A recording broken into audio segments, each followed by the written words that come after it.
যারা মিলাদুন্নবী করে না তারা এই মাসে অনেক জায়গায় মিলাদুন্নবীর মাহফিলকে কাউন্টার দেওয়ার জন্য আবার সিরাতুন্নবী করে।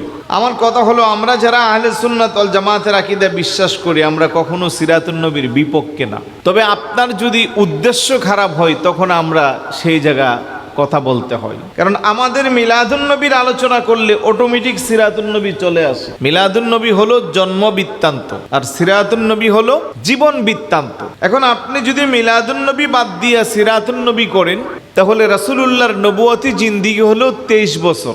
আর আমরা যারা মিলাদুন্নবী করি, আমরা মিলাদুন্নবীর মাধ্যমে সিরাতুন্নবীর আলোচনাও আসে, হুজুরের পুরা হায়াতের জিন্দেগি 63 বছরেই চলে আসে। বড় করে বলি সুবহানাল্লাহ।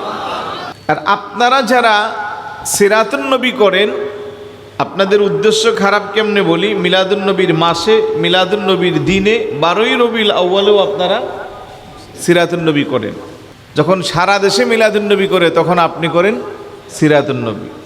আচ্ছা, তাতেও সমস্যা নাই, করতেই পারেন, কিন্তু আপনি আবার ওই জায়গা যাইয়া মিলাদুন্নবীকে বেদাত বলেন, তখন গিয়েই আমাদের জবাব দিতে হয়। তাহলে আপনার কাজটা যদিও ভালো, উদ্দেশ্য খারাপ। আর আমরা যারা মিলাদুন্নবী করি, আমাদের আলোচনায় অটোমেটিক হুজুরের সিরাতুন্নবীও চলে আসে, এমনিতেই চলে আসে।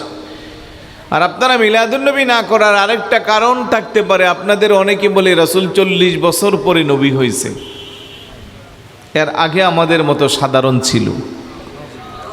জোরে বলুন না নাউজুবিল্লাহ। ওটা বাংলাদেশ এই বক্তব্য শুনে পক্ষে বিপক্ষে গত কয়েক মাস আগে আপনাদের কাছেও ভিডিও এসেছে। এখন মাথায় টুপি দিয়ে গালে দাঁড়িয়ে আছে, পরনে জুব্বা আছে, নামের আগে আল্লামা মুহাদ্দিস মুফতি লাগাইয়া যারা এই ধরনের বিভ্রান্তকর বক্তব্য দেয়, এগুলো শোনার পরে সাধারণ মানুষের ঈমান কি মজবুত হয় না ধ্বংস হয়? তখনই আমরা এই কথাগুলো বলতে হয়।